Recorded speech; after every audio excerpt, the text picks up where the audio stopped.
Olá, estudantes! Olá, galera que estuda para concurso público. Aqui é o professor Paulo Lacerda. Estamos em mais um vídeo para passar uma dica super bacana, super marota para vocês que estão aí se preparando para os concursos desse nosso país, tudo bem? Antes da gente começar, claro, já convido a todos a se inscrever aqui no nosso canal e, claro, também comentar, curtir, compartilhar o nosso vídeo. Vai ser muito importante para o nosso canal. Fica aguardando vocês aí, se acharem pertinente, fazerem isso, tudo bem? Bom, pessoal, nesta aula falaremos sobre o novo regime fiscal no nosso país, que na verdade não é tão novo assim, né? Trazido pela Emenda Constitucional número 95 de 2016, que criou o famoso teto dos gastos, né? Então foi promulgada aqui a Emenda Constitucional do teto dos gastos, onde o Congresso Nacional promulgou nesta quinta-feira, lá naquela quinta-feira, né? A Emenda Constitucional 95, que limita por 20 anos os gastos públicos. Interessante é o seguinte, se você ler uma reportagem dessa e não investigar um pouquinho mais, você pode se enganar, literalmente se enganar, porque na verdade o teto não é para todos os gastos, mas aí dá para entender que são todos os gastos, né? Bom, a PEC 55, que se transformou na Emenda 95, foi aprovada pelo Senado, também foi promulgada em sessão presidida pelo senador Parará, né, emenda Parará, encaminhada aqui por esse governante na época, enfim. Está aqui então a notícia. Por que é importante saber sobre isso? Primeiro que é uma emenda muito contundente, inclusive no mundo inteiro não há nada parecido, nem nos países mais neoliberais, mais radicalmente neoliberais, já que essa emenda se bande um pouquinho mais para a área neoliberal, né, que cuida mais das contas públicas, da questão do pagamento das dívidas e etc. Tá? E outra coisa importante é que toda vez que há ano de eleição, vem esse debate sobre essa emenda. Será que essa emenda é importante? Será que essa emenda não é importante? Será que realmente ela faz diferença? Será que realmente ela faz? Será que ela precisa ser revisada de forma contundente também para ter uma reformulação? Será que ela pode ser suspensa em algum tempo, por conta da pandemia, por exemplo? A gente viu na pandemia muitos governantes aí se queixando da área federal, né, já que essa emenda é só para a área federal, queixando-se sobre o processo de execução das despesas para sanar, né, aquelas questões da pandemia, no auge da pandemia, mas por medo, né, digamos assim, de ultrapassar este teto, né?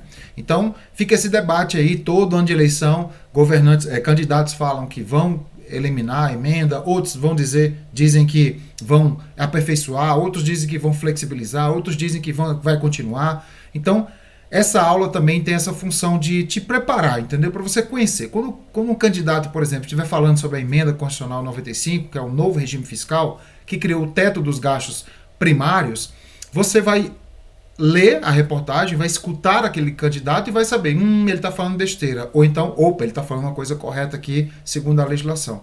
Isso é importante, porque o cidadão, hoje em dia, é muito fácil ele se seduzir por informações equivocadas, né? Aquelas avalanches de informações na internet, nas redes sociais, faz com que ele vai se alimentando daquela informação e daqui a pouco ele não acredite em mais nada, inclusive na realidade e na verdade. Então, nossa função aqui é te preparar para concurso, te ajudar a preparar, mas também dar essa pitadinha de cidadania para você conhecer mais sobre o nosso país, tá? Então vamos lá, pessoal. Eu trouxe aqui para vocês um painel do teto dos gastos, né, da Emenda 95. Ele fala aqui, a Emenda Constitucional 95, de 15 de dezembro de 2016, estabeleceu um novo regime fiscal no nosso país, no âmbito dos orçamentos fiscal e seguridade social, o qual vigorará por 20 exercícios financeiros, ou seja, 20 anos. O novo regime fiscal fixa limites individualizados para o Poder Executivo, para os órgãos dos demais poderes, seja do Ministério Público, né, no caso o MPU, Defensoria Pública da União e o TCU. Muita gente fala, mas Paulo, eu li uma reportagem e tal e não vi o TCU lá na reportagem. É porque o TCU, pessoal, para fins desse limite, está dentro do Legislativo, tá? Bom, acelerando um pouco, a gente percebe aqui, por exemplo, esse aqui é o acumulado de abril de 2020, tá? O acumulado de abril de 2020. Desculpa, 2022, né? E ele fala aqui, o pagamento da despesa, tá? Que está sob a asa dessa emenda, deu aqui 1.403.234.838.217 reais e 36 centavos. Beleza. Só que o limite é de 1 trilhão 400 e 485 bilhões, porque é tanto número que a gente fica doido, né? É 1 trilhão 485 bilhões 936 milhões 445 mil 66 reais e 36 centavos. Então, o gasto público não ultrapassou o limite, ó, não ultrapassou. O limite é este aqui, que eu estou fazendo agora, destacando, o limite é esse, e eu estou aqui, ó, só que ele está no amarelinho, tá vendo? Ele já está perto. Então significa o quê? Que eu estou em 98,17% do limite. Obviamente o limite é 100%. Então isso é um problema, né? Esse pagamento acumulado aqui de 2021 é mais uma questão de relação de metodologia, tá? O mais importante é o quanto você pagou e o limite que você vai gastar, beleza? Bom, olhando aqui esse gráfico, né? Esse gráfico aqui, você percebe que o limite é de 100%, né? Eu já estou chegando nesse limite, já tem esse... Então, qualquer movimento estatal pode fazer o ente da federação, no caso a União, ultrapassar o limite, tá? Então, tá aqui algumas despesas que estão sob a asa, tá um pouquinho pequeno, tá? Mas só para ilustrar. Os benefícios previdenciários, pessoal, você servidor, por exemplo, obrigatórios, de controle de fluxo, discricionários, benefícios, abonos, sentenças judiciais, transferências, legislativos, subsídios, compensações, lei Candir e etc. Pessoal, resumindo, há despesas que estão sob a asa da emenda e há despesas que não estão sob a asa da emenda. Em relação às que estão sob a asa da emenda, inclui, por exemplo, vocês, servidores. Então, vocês que vão ser servidores ou já são servidores, o gasto que é realizado contigo vai entrar no teto. Então, quanto mais o Estado gasta com servidores públicos, por exemplo, e outras despesas, pior é para concurso público, porque pode chegar no teto. Então, por exemplo, aqui, o governante pode pensar em 3, 4 vezes fazer um concurso, já que ele pode ultrapassar a despesa com o pessoal.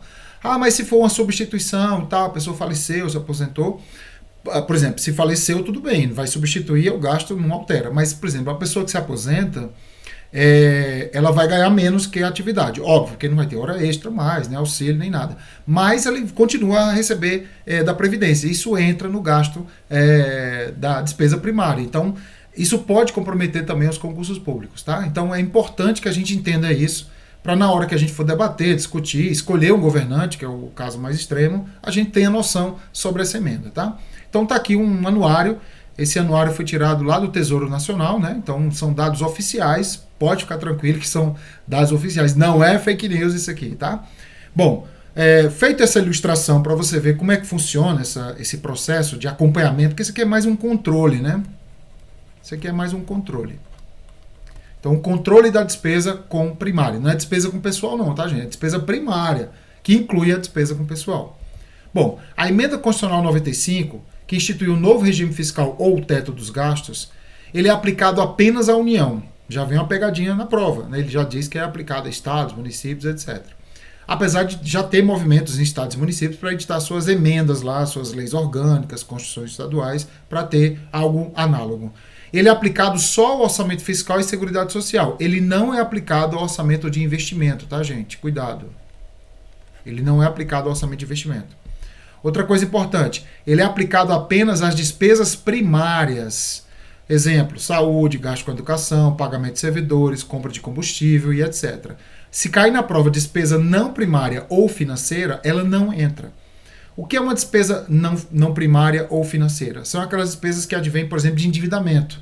Tá? Uma operação de crédito, endividamento, pagamento de financiamento e etc. Então, essas despesas não entram. E eu vou explicar por que elas não entram, tá? Ela tem vigência de 20 anos, então vai até 2036. Agora, tem um detalhe. Há uma possibilidade de revisão após 10 anos, tá? Essa revisão é pontual. É pontual. E específica, pessoal, ó. E específica. Por que específica? Porque ela só pode ter uma alteração a partir do 10º ano, tá? Em relação ao montante que é utilizado para acrescer o valor da despesa primária, tá? Então, há possibilidade de acréscimo, que a gente chama de inflação. Adiantando o que a gente vai ver daqui a pouco. A inflação, o percentual da inflação, ela é um parâmetro para você poder gastar um pouquinho a mais em relação ao ano passado. Tá? Então, se eu quiser fazer uma revisão, eu só vou fazer uma revisão por meio da inflação, ou seja, eu posso trocar a inflação para o dólar, ou então os juros, ou então o PIB, entendeu? Eu posso trocar por outro parâmetro econômico para alterar as despesas. Então, somente essa alteração. Eu não posso alterar, por exemplo, o prazo. Ah, mas pode ter uma emenda extinguindo essa emenda? Aí sim, pode ter uma emenda extinguindo essa emenda. Então, extingue toda, entendeu? Então, assim, aqui ou é o todo ou é em parte. E se for em parte, vai ser só em relação a essa questão pontual. Outras coisas importantes são: ela fixa limites individualizados aos órgãos dos poderes executivo, legislativo, que inclui o TCU, tá vendo? O TCU, então, não tem um limite separado, ele é individualizado dentro do legislativo, e judiciário. E os órgãos constitucionais, que é o MPU e a DPU. Então, por exemplo, se a Câmara dos Deputados, que faz parte do Legislativo, ultrapassou o seu teto, quem vai pagar o pato aí é a Câmara dos Deputados, o Senado e o TCU. Entendeu, pessoal? Por quê? Porque ele é individualizado na hora do controle, mas na hora da penalidade, que é você se enquadrar, todo mundo do poder tem que responder, tá? Então é individualizado aos órgãos dos poderes. Então cada poder vai responder separadamente. Os limites são corrigidos pela variação do IPCA, variação da inflação, e pela atualização monetária. Então, por exemplo, se eu gastei R$100 no ano passado, quanto eu posso gastar de despesa primária no ano que vem? R$100, acrescido da inflação e da atualização monetária. Se a inflação for zero e não tiver atualização monetária, vai ficar R$100, não vai ter aumento. Os limites são deduzidos dos valores pagos de restos a pagar e são atentos às metas estipuladas na LDO. Então, é assim, se eu for acrescer alguma coisa, ou mesmo se eu não for acrescer, qualquer coisa de restos a pagar que eu paguei, vai ser deduzido do valor das despesas que serão executadas naquele ano. Então, eu estou aqui executando a despesa. Lá no cantinho está sendo executado um resto a pagar. Eu paguei, eu volto aqui à despesa que eu estou executando e deduzo o valor. Então, não tem como ultrapassar o teto, mesmo pagando o resto a pagar. E, claro, as metas estipuladas na LDO. Se, por acaso, eu for fazer uma despesa e afrontar uma meta estipulada na LDO, eu não posso mais fazer aquela despesa, entendeu? É como se fossem duas deduções do processo de execução. E há exceções. Eu posso gastar à vontade, entre aspas, fora do teto, sem me preocupar com o teto, desde que sejam despesas autorizadas à conta de crédito extraordinário, que é um dos créditos adicionais, fundos constitucionais, como o Fundeb, o Fundo de Participação dos Municípios, etc. Justiça eleitoral, atenção, só gastos que estejam alinhados à eleição, tá? E que não sejam recorrentes, então não recorrentes. Então, em anos de eleição, se eu tiver que gastar alguma coisa que não seja recorrente, eu tenho que chamar, por exemplo, olheiros internacionais para verificar, nossa, isso não é uma coisa corriqueira, entendeu? Então isso pode ser gasto sem entrar no teto, beleza? Mas só em ano de eleição e desde que não seja algo corriqueiro. Por exemplo, vai comprar lanche para os mesários, entendeu? Para eles passarem um dia lá, vai ser comprado lanche. Lanche é uma despesa primária, tá? Compra de lanche é uma despesa primária. Entra no teto. Por quê? Porque é uma despesa recorrente, entendeu? Isso já está pré-determinado. Aumento de capital das empresas estatais independentes, como Banco do Brasil, Petrobras, Eletrobras, etc. E redução do endividamento, ou seja, pagamento do endividamento ou despesa financeira, tá vendo? Essa despesa financeira inclui basicamente, pessoal, juros. O governo vai pagar juros. E aí vem uma das primeiras críticas a essa emenda. Saúde, cirurgias, por exemplo, com saúde, bolsa de estudo no caso da educação, policiamento, gasto com manutenção de polícia, defesa nacional, gasto de combustível, água, luz, telefone, internet e tal. Tudo isso está sob o teto. Por quê? Porque são despesas primárias. Mas o pagamento de juros não tem teto. Posso pagar à vontade. Então, entende-se que a educação e a saúde, por exemplo, estão pagando juros. O governo está reduzindo a despesa, ou pelo menos mantendo a despesa com saúde e educação, para pagar os juros. Então, não se entende por que juros também não está sob o teto, né? Já que saúde e educação também está. Tá? Vamos lá, então. Penalidades. São 11 penalidades, pessoal. Tá? São 11 penalidades que a emenda trouxe. Tá? Eu trouxe para vocês aqui, por exemplo, realizar concurso, nomear servidores, conceder hora extra, tudo isso tem exceção, tá? Mas eu trouxe aqui só as regras. para você entender que há penalidades aplicadas aos poderes e aos órgãos caso eles ultrapassem esses limites. Lembrando que essas penalidades, na verdade, são restrições de concessão para os servidores, porque quem paga o pato sempre vai ser um servidor, né? Não tem por onde correr. Para a gente entender melhor, nós temos aqui 3 anos, vamos entender bem bacana agora essa emenda, tá? Nós temos 3 anos, sendo que no segundo ano aqui, houve uma proposta de LOA. Essa LOA ela vai entrar em vigência no ano que vem, sempre assim. Aí eu quero saber, qual o valor das despesas primárias, pessoal? Simples, vai ser igual ao do ano passado. Então, se no ano passado o valor que eu gastei foi de 100, ano que vem vai ser quanto? 100. Simples assim. Ah, mas não vai ter nada que acresça? Sim, vai ter, ó. Que é a inflação do período mais a atualização monetária. A inflação do período é medida pelo índice IPCA, que é o Índice de Preço ao Consumidor Amplo, que é um índice determinado pelo IBGE. Só que tem um detalhe. Quando eu vou apurar isso, né? Quando eu vou apurar? Atenção, ó, eu vou apurar do dia 1º de julho do ano X1, atenção, ao dia 30/6 do ano X2, que é o ano que eu estou aprovando ainda a LOA. Então, esse índice vai ter uma média, né, de 12 meses. Então, por exemplo, aqui foi 10%, depois foi 12%, depois foi 6%, depois foi 7%, depois foi 12% de novo, depois 3%. E aí eu vou juntar tudo isso, dividir por 12, para encontrar o percentual, que aqui é feito no final do ano. Então, vamos imaginar que foi de 5%. Tá? 5%. 5%, pessoal, quando eu for aprovar o orçamento no valor de R$100 aqui, ó, eu já vou acrescer mais R$5. Entendeu? Por isso que o índice de inflação ele é medido muito antes da execução, justamente para eu aprovar o orçamento já com esse índice. Nesse caso, como é 5% de 100, deu R$5. Então, na verdade, aqui eu vou gastar mais 5. Tá? Vai ser 5, o valor de R$105. Ah, mas não vai ter nada que deduza? Vai ter, ó. Lembrando que nós temos a atualização monetária aqui, né? Já estava aqui. Que também vai entrar nesse cálculo. Vamos ter, pessoal, os restos a pagar e não descumprir metas. Então, assim, seriam duas medidas de dedução. Então, por exemplo, vamos imaginar, só lembrando, né? Que os restos a pagar... Deixa eu apagar aqui agora. Agora sim. Olha só. Esses restos a pagar tem como base o gasto deste ano, ou seja, foi despesas empenhadas aqui, né? Houve empenho, mas não houve o pagamento dentro deste ano. E essa despesa empenhada, não cancelada, que não foi paga neste ano, será escrita em restos a pagar para ser pago aqui, ó.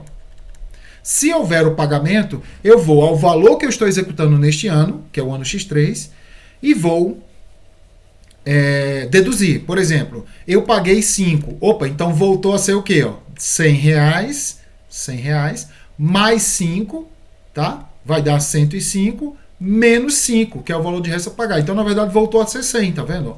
Então, quanto mais resto a pagar você pagar, menos despesas você vai executar neste ano. Por quê? Porque muitas das vezes o governante, vendo essa brecha, ele poderia escrever muita despesa em resto a pagar para o ano que vem para poder executá-la sem estar sob a asa do teto. Ah, mas resto a pagar está sob a asa do teto? Diretamente não, mas indiretamente sim, porque se eu pago os restos a pagar, eu tenho que voltar à despesa que eu estou executando orçamentária do ano e deduzi-la. Por isso que quanto mais resto a pagar, pior é para a despesa executada no ano. Se você pagar, tá, gente? Não adianta só escrever não, você tem que pagar. E claro, descumprir as metas. Ah, eu vou executar ali R$10, mas a meta está dizendo 8, então eu só posso executar 8, entendeu? Eu não posso descumprir as metas, tá? Para ficar melhor de entender ainda, temos um pseudocálculo. Por exemplo, despesas primárias do ano corrente. Vamos colocar o ano corrente 2023, tá? Despesa primária do ano corrente, que é o ano que eu estou, vai ser igual à despesa primária do ano anterior, 2022, tá? Mais a inflação do período e a atualização monetária. A inflação do período medida do dia 1º de julho de 2021 a 30 de junho de 2022. Entendeu, pessoal? Então é sempre 2 anos antes da execução. Se a execução é 2023, eu começo a contabilizar a inflação a partir de 2021, ou seja, 2 anos antes, no meio do ano. Então é meio do ano de 2 anos anteriores e meio do ano anterior, porque eu preciso aprovar o orçamento, então por isso que eu tenho que ter um findo, né, do processo. Ah, vai ter dedução? Vai ter menos restos a pagar pagos e não descumprir metas. Lembrando que os restos a pagar foram inscritos em 2022 para serem pagos, pessoal, em 2023, que é o ano que vai ter execução. Então, quer dizer, ele é tipo um vírus, né? Ele é tipo uma bactéria. Toda vez que você pagar, resta pagar, eu tenho que voltar aquela despesa do exercício corrente e deduzir, tá? Vamos entender melhor agora aqui, ó. Vamos imaginar que o valor das despesas, né, ela não se altere durante o prazo de 20 anos, né? Lembrando que o prazo de vigência é de 20 anos. Vamos dizer que nesse período todo não teve inflação, não teve atualização monetária. Então você não tem que acrescer nada. E vamos imaginar que com o decorrer do tempo, o governante consiga aumentar o valor das receitas arrecadadas. Até porque não vai ter aumento de despesa, né? O nosso exemplo hipotético não tem inflação para você nem aumentar. O que vai acontecer, pessoal, com essa diferença? Vamos dizer que o valor da despesa esteja aqui no valor de 100 e o valor das receitas esteja no valor de 110, tá? 110. Esses R$10 aqui, que é a diferença, vai para educação, saúde, vai para policiamento? Não, pessoal. Só tem um fim, praticamente. Os valores das receitas economizados não serão aplicados em despesas sociais, educação, saúde, nem outras despesas também. Mas sim, provavelmente, para o pagamento do endividamento. Entenderam por que o endividamento está fora? Justamente porque eu vou usar esse provável valor que sobrou para pagar esse endividamento. Então, assim, mas Paulo, pagar endividamento é uma coisa ruim? Não, ao contrário, maravilhoso. Quanto mais o Estado paga o endividamento, mais ele fica saudável, digamos assim, sustentável, né? Mas a conta de quê? A conta de quê, pessoal? A conta da saúde que está sendo estrangulada, a educação e etc. Então, por isso que tem que ser muito debatida essa emenda, né? Não pode só ser aceita, né? Porque muitas das vezes o governante se sente incomodado de gastar com saúde e educação porque pode ultrapassar o teto. Mas o endividamento está fora, pode pagar à vontade. Para não errar, quais são as vantagens dessa emenda? Controle de gastos, né, e redução da dívida. Então você vai controlar melhor os gastos, porque a despesa vai ficar ali, você não vai ter mais aquele susto, né, de aumentou, diminuiu, aumentou demais, diminuiu um pouco, aumentou mais ainda. Não, vai ser um teto, entendeu? Ah, mas vai crescer? Vai, mas é um acréscimo controlado, porque pela inflação eu já consigo entender que vai acontecer isso. E redução da dívida, porque entende-se que se sobrar dinheiro, você vai pagar os juros da dívida. Agora, qual é a desvantagem? Diminuição da equidade social, muitas pessoas ficarão fora do processo de consumo e de assistência social, e redução da assistência social. Porque uma das coisas primeiras que o governante vai reduzir, por conta dessa emenda e de outras ações mais fiscais, ou notadamente fiscais, é reduzir os gastos sociais. É notável, você vê ali pelos cortes que o governo faz, os primeiros cortes sempre da área da educação, saúde, assistência social, né, prevenção de alguma coisa, etc. Tá? Para entender melhor isso aqui, ó, vamos imaginar que aqui é o teto dos gastos, tá? E nós temos aqui pessoas que estão abaixo do teto e acima do teto. Nós temos uma parcela muito rica no nosso país e uma parcela muito pobre. E é uma parcela muito grande, né? 99% da população brasileira, exagerando um pouco, mas 99%, né? Vamos imaginar que a despesa com o Estado aqui, ó, a despesa do Estado, né? Vai atingir o teto, tá? O que vai acontecer com esse camarada aqui que está usufruindo da despesa governamental? Nada. Ele está usando porque quer, porque ele é uma parcela mais rica. E esse aqui, que estaria fora, né, ó, da parcela mais rica, também nada. Não vai acontecer nada com ele, né? Nada. Agora, tem um problema. Quando atingir o teto aqui, pessoal, o que vai acontecer com quem está fora do teto? Ele ficará sem o serviço. Por quê? Porque normalmente, dando números assim superficiais, mas números que representam, 90% do uso dele é estatal.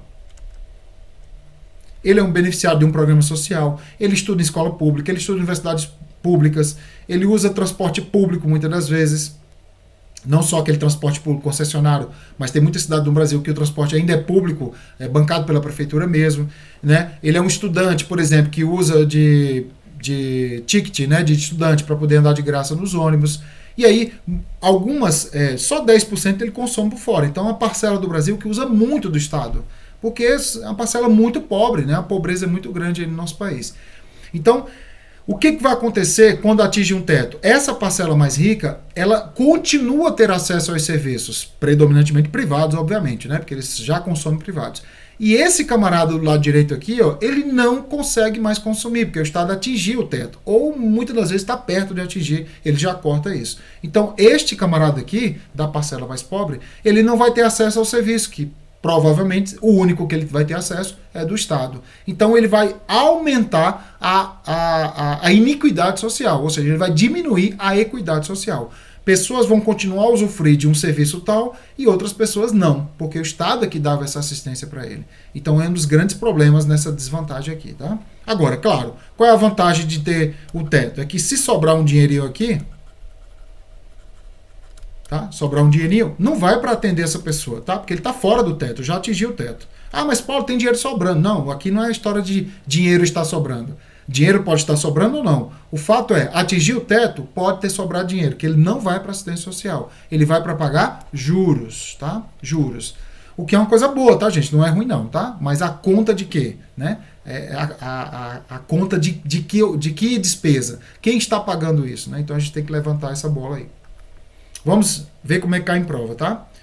A Emenda Constitucional 95 alterou os artigos referentes ao ato das disposições constitucionais transitórias, a DCT, da Constituição, para instituir um novo regime fiscal no âmbito do orçamento fiscal e seguridade social. Sobre os impactos desse novo regime para a política de saúde do Brasil, saúde, isso pode ser representado para a educação, tá? Porque a prova era para assistência social, né? Então ele puxou a sardinha mais um pouquinho para a saúde. Considerando o exposto nos itens abaixo, vamos lá então. Ó. Primeira questão. Ó. Desobrigação dos governos a alocarem mais recursos para a saúde. Certíssimo, porque tem um teto. Chegou o teto, não tem mais obrigação. Em contexto de crise e aumento das iniquidades no acesso a bens e serviços. Isso aqui, pessoal, é para você provar o seguinte. Você pode estar pensando assim, pô, mas o professor Paulo está muito radical aí. Essa história da saúde está bancando isso aí, porque o Estado está reduzindo a despesa com saúde para pagar endividamento e tal. Eu não acredito nisso, não. Aí cai uma questão de prova, pessoal. Eu não estou mentindo. Ó. Caiu uma questão de prova de concurso. Então você não pode responder do jeito que você acha. Você tem que responder do jeito que é a regra. Eu estou falando para você o que é a regra. A regra é que a saúde tem um teto e todo o valor que sobrar, né, que seja a sobra desse teto, não vai ser reaplicado na saúde, vai ser aplicado na questão do pagamento de dívidas, provavelmente. Então, muita gente que poderia usufruir da saúde no Brasil, inclusive de forma melhor, não vai usufruir. Então, as pessoas vão ter iniquidades. O que é iniquidades? Pessoas que têm muita grana vão continuar a usar o serviço de saúde, até porque eles não usam o SUS, né?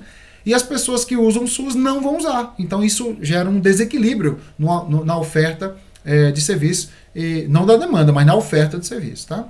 Outra coisa, perda de recursos em relação às regras de vinculação das emendas no 29 e 86 e redução do gasto per capita no serviço de saúde. Leia-se, pessoal. Ó, quando você estiver lendo saúde, é porque a prova é da área de saúde. Mas pode colocar aqui saúde, educação, policiamento, combustível, entendeu? Gastos com assistência social, com seguridade social e etc. Porque tudo está dentro do teto, tá? Então tá certo também, essas duas emendas foram para aumentar o gasto com a saúde, mas elas foram reduzidas, digamos assim, a termo, por conta dessa emenda 95. Ampliação do grau de liberdade na política fiscal? Não teve ampliação, teve uma redução, né? E aumento do teto dos gastos? Aqui viajou, né? Falso. E obrigação dos governos com financiamento de políticas que promovam o direito à saúde e redução das iniquidades. Não, pessoal, não teve obrigação e não teve redução das iniquidades. Teve aumento das iniquidades, que é o contrário de equidade. Resposta correta é a letra D de dado, né? Só a 1 e a 2. Próxima.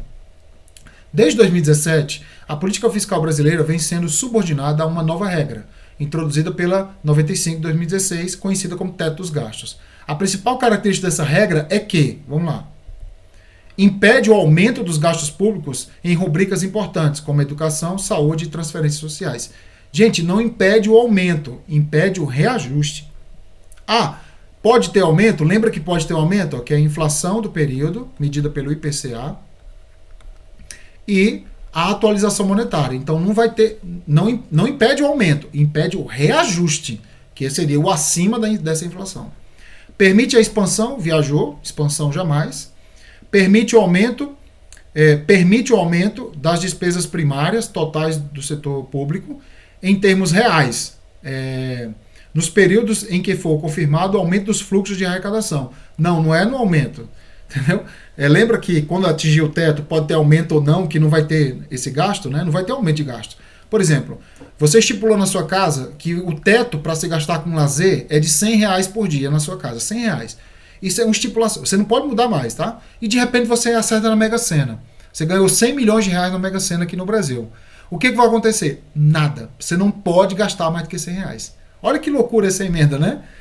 É mais ou menos isso. Imagina que tem uma pujança econômica no Brasil, o Brasil se torne a primeira economia do mundo, vendendo tudo e tal, grana para todo mundo, o Estado arrecadando trilhões e trilhões, mas tem um teto. E aí qualquer aumento de receita não vai ser utilizado para aquelas despesas comuns do Estado, e sim para pagar dívidas. Então é assim, se você estipular um teto na sua casa, mesmo que você ganhe na Mega Sena, você não pode usar esse dinheiro para o lazer, porque o lazer tem um teto, tá? Mantém inalteradas as despesas primárias totais do setor público, em termos reais, tá vendo? Muita gente já lê esse texto aqui e já fala, não, tá errado, porque tem esse aumento da inflação. Mas em termos reais, não tem aumento, porque eu só estou recuperando a inflação e a atualização monetária. Então, por exemplo, se você ganha R$ 100 e a inflação do período é de 5, o governo te dá R$ 5 de aumento, você não teve aumento real, tá, gente? Você só recompôs a inflação. Você não teve, eu ganhei R$ 5 de reajuste. Não, você teve R$ 5 de aumento. Reajuste é quando você ganha acima da inflação, tá? Nos próximos 10 ou 20 anos. Por que 10, pessoal? Muita gente também erra aqui e fala assim, não, mas a emenda é para 20 anos, né? Mas espera aí, 10 anos, lembra que tem uma revisão? Essa revisão pode mudar o contexto dessa inflação, ó. Posso mudar o dado, né? De inflação para dólar, por exemplo, etc. Tá? Ou 20 anos, porque é o tempo máximo mesmo, a partir de sua vigência. Então, por enquanto, a letra D é a resposta correta.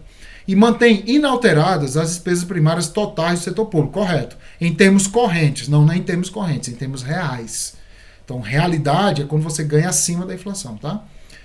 Nesse caso aqui, real, você não ganha, né? Nos próximos 10 ou 20 anos, a partir de sua vigência. Então, o errado aqui está no corrente. Então, questão bem difícil essa aqui, hein?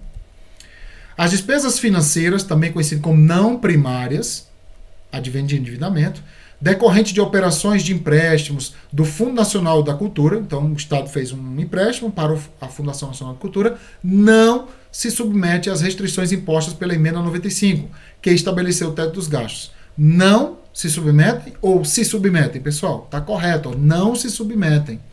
Tá? São 5 exceções, tá? São 5 exceções. A primeira exceção, crédito extraordinário. Segunda exceção, fundos constitucionais. Terceira exceção, gasto da justiça eleitoral em ano de eleição para despesas não recorrentes. Aumento de capital de empresa estatal independente e com as chamadas despesas financeiras, que inclui o principal e os juros a pagar. Então, essas aqui são as 5 exceções da emenda. Então, despesa financeira não está no rol. E entende-se que ela não está no rol porque, caso haja aqui a despesa, ó, no decorrer do tempo, e aqui a receita, que aumentou, essa sobra aqui será justamente para pagar essa despesa financeira. Então, por isso que há muita crítica. Por quê? Porque, normalmente, eu reduzi a despesa com saúde e educação para pagar esse endividamento. Beleza? Bom, pessoal, essa então foi nossa aula. Mais uma vez, agradeço a todos aí pela presença virtual em assistir o vídeo até o final. Fico muito feliz de ajudar você, tanto no concurso público quanto na cidadania, porque conhecer sobre o nosso sistema orçamentário, financeiro, econômico, faz com que você acresça a sua cidadania, que você fique mais antenado, fique mais antenada ao que está acontecendo no nosso país, para que você tome decisões melhores em relação a voto, participação na política, enfim, que você conheça mais sobre o nosso sistema político, partidário, econômico, financeiro, porque está tudo interligado ali de forma umbilical, tudo bem? Também, mais uma vez, né, eu conclamo vocês a se inscrever no nosso canal e, claro, compartilhar, curtir, comentar aqui abaixo o que você achou do vídeo e, claro, também novos vídeos que você queira ver, tá? Também nós temos aqui nossa página, né, no nosso Instagram, principalmente no nosso Instagram aqui, que é o @professor Paulo Lacerda. Se você quiser conhecer mais sobre orçamento, finanças, LRF, administração, contabilidade, auditoria, nos siga lá que você vai ter muita informação bacana, mapas, materiais, quiz, muito legal lá na nossa página lá, beleza? Então, pessoal, bons estudos, até a próxima e nos vemos nos próximos vídeos. Até mais.